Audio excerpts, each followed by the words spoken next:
Pada tahun 2011, Garry Kasparov direkrut oleh Rex Sinquefield untuk melatih Hikaru Nakamura. Ini dilakukan untuk mendekatkan jarak Nakamura dengan Magnus Carlsen.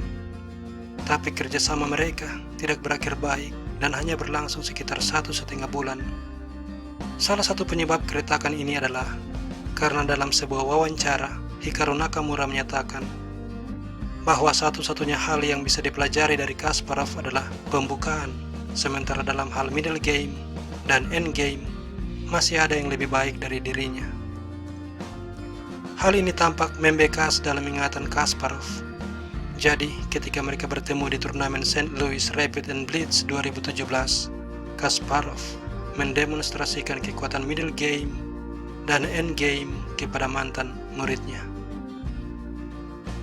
Kasparov sebagai putih, D4, kuda F6, C4, E6, kuda C3, gajah ke B4, Nimso Indian, menteri C2, varian klasikal, rokade, A3, gajah makan, menteri makan, D5, kuda C3, pion makan, menteri makan, B6. Bersiap untuk fianchetto. Dan sekarang kita berada di middle game.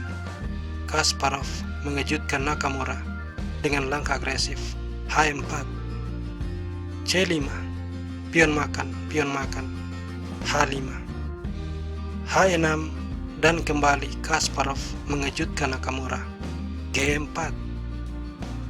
Nakamura menyadari bahwa sayap raja tertekan. Karena itu, untuk mengurangi tekanan, dia menawarkan pertukaran menteri. Kasparov menerima. Kuda makan dan G5. Pion makan, gajah makan.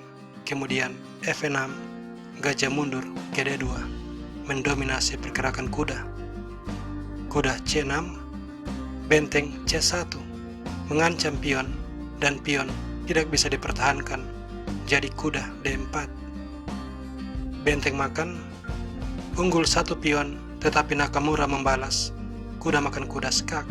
Setelah pion makan, formasi pion Kasparov rusak parah, dan ini membuat keunggulan satu pion miliknya menjadi tidak berarti.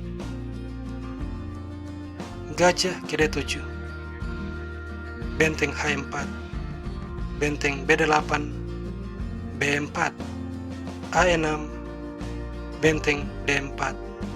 Setelah gajah B5, gajah G2, benteng E8, F4. Kuda Nakamura terserang 3 perwira Kasparov. Nakamura merespon F5. Dan kalau Kasparov terburu-buru, gajah makan kuda, dibalas pion makan skak, raja D1, lalu gajah C4. Benteng menjadi pasif. Menyadari hal ini, Kasparov melangkah gajah F3, raja H7, gajah ke C3, memberikan tempat aman bagi raja.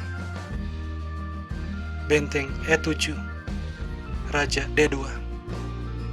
Setelah benteng D8, gajah makan kuda, pion makan, benteng makan, benteng makan benteng, benteng makan, mengancam pion. Dan untuk menyelamatkan pion, Nakamura memaksakan pertukaran benteng. Benteng makan dan gajah mengambil benteng. Kedua belah pihak memasuki ending gajah beda warna, di mana tipikal dari ending ini sering berakhir remis, tapi tidak dalam game ini. Kasparov punya 2 pion di sayap menteri, dan dia akan mendemonstrasikan kekuatan endingnya. Dia melangkah raja ke E3, bersiap untuk menyeberang ke sayap menteri, guna menyerang pion hitam dan menciptakan pion bebas. G6 dimainkan Nakamura, berharap pion makan, dan raja hitam akan tepat waktu menyeberang ke sayap menteri guna membantu pertahanan.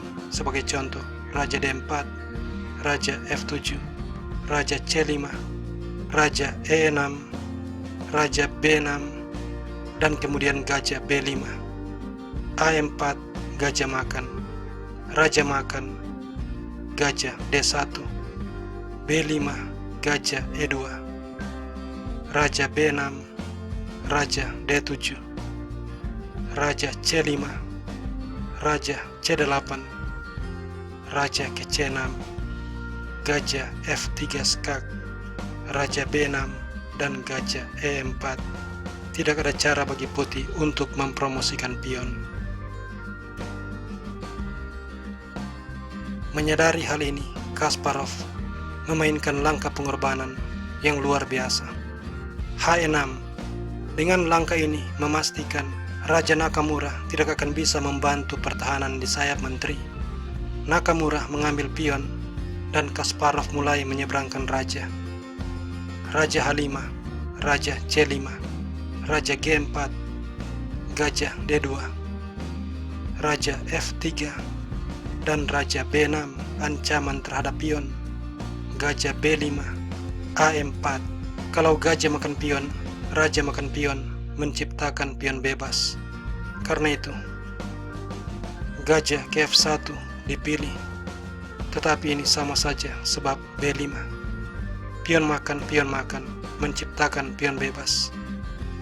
Raja makan pion, lalu raja C6, raja E2, gajah C1, raja D1, gajah A3. Setelah raja D2, gajah E7, dan Nakamura menyerah. Sebab satu-satunya cara untuk menghentikan promosi pion Kasparov adalah dengan mengorbankan gajah terangnya. Hal ini akan secara otomatis membuat dia kalah. Kasparov berhasil membuktikan dirinya. Oke, demikianlah video ini dan see you when I see you.